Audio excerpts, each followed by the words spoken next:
इसी परिसंघ से कनॉट प्लेस जाम करके कहा था कि ये जो लोकपाल है, अगर इसमें आरक्षण नहीं होता तो सीबीआई से ज़्यादा ताकत मिलेगी, सुप्रीम कोर्ट से ज़्यादा ताकत मिलेगी।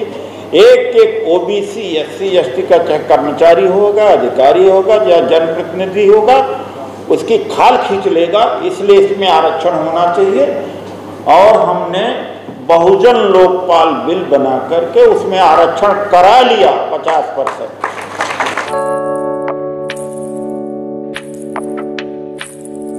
रोका। अरे मूर्ख समाज को इतना भी नहीं समझ में। अरे पढ़ तो लो।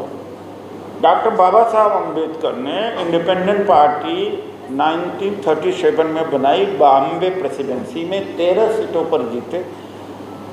फिर 1942 में शेड्यूल कास्ट फेडरेशन बनाया, ही लॉस्ट इलेक्शन। 1946 में जब इलेक्शन हुआ तो भी हार गए। ऐसी स्थिति में मुस्लिम लीग के सहयोग से बंगाल में एक खुलना जगह है, वहाँ से जीत करके आए, जो गद्दन नाथ मंडल जी ने हेल्प किया था। लेकिन आज़ाद भारत के बाद उनकी सदस्यता समाप्त हुई। तब कहाँ से चुन के आए? कांग्रेस ने ही चुन करके उनको यहाँ भेजा। लड़ा दिया ना आप। मतलब मैं नहीं कहता, जिसकी कमी है आलोचना करिए, लेकिन गलत बातें तो नहीं होनी चाहिए। और आज परिणाम क्या हुआ? जितनी चीजें प्रमोशन, एक 53 में एयर इंडिया को छीन लिया टाटा से, 56 में LIC छीन लिया। LIC के भी लोग थे, प्राइवेट में थे सब। 69 में बैंक प्राइवेट में थे, किसने छीना? कांग्रेस ने ही छीना। 77 में तेल कंपनियां छीना, कोयला कंपनियां छीना, सबका सरकारीकरण हुआ। उसी में तो नौकरी मिली भाई।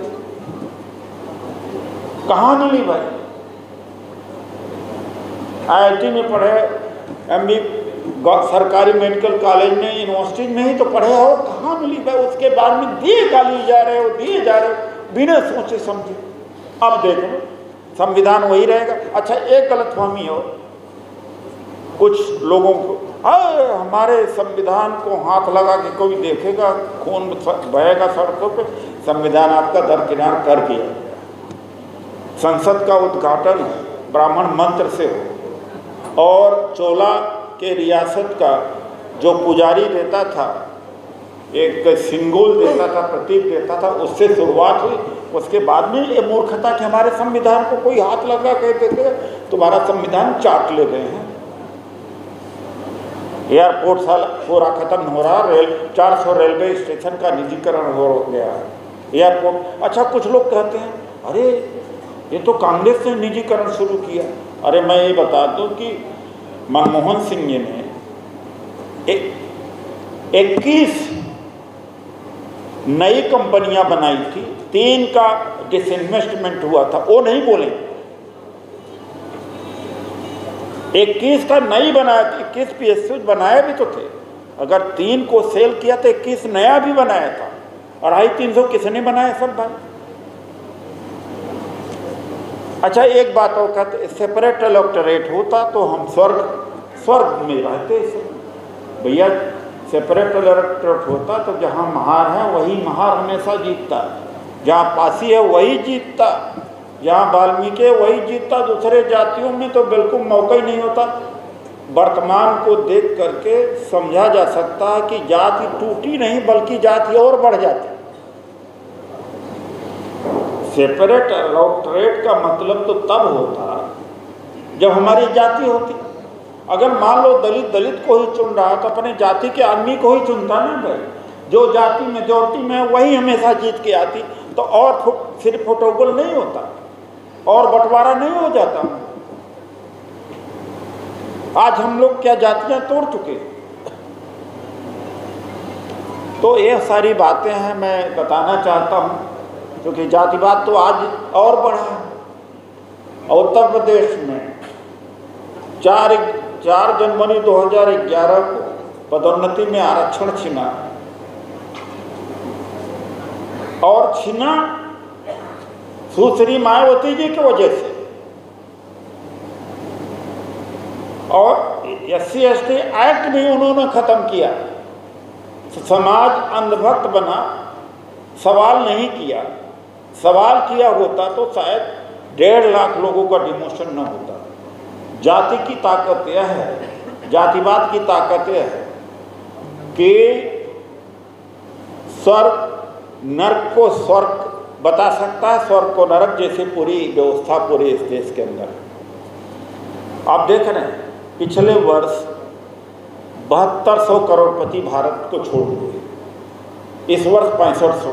फिर भी आम जनता तक भारत से ज़्यादा बढ़िया कोई जगह ही नहीं, और सारे अमीर छोड़ के चले जा रहे हैं भारत को, कोई रहना नहीं चाहता। एक भी बीजेपी का बड़ा नेता, RSS का बड़ा नेता का बेटा बेटी आप देख लीजिए, शायद इंडिया में पढ़ रहा, लेकिन पूरे दिन कहेंगे भारत महान, हमारी विश्व, हमारी संस्कृति है,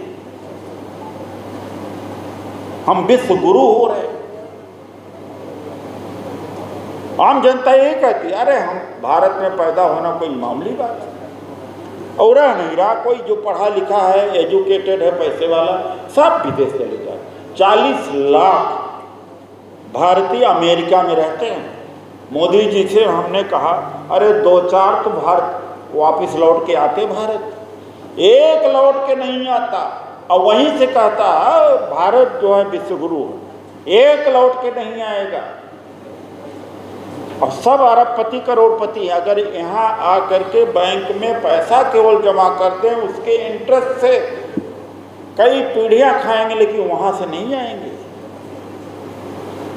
तो जो कही जाती है बात, उसको एज इट इज न सुन लीजिए, यही मैं कहने की बात है।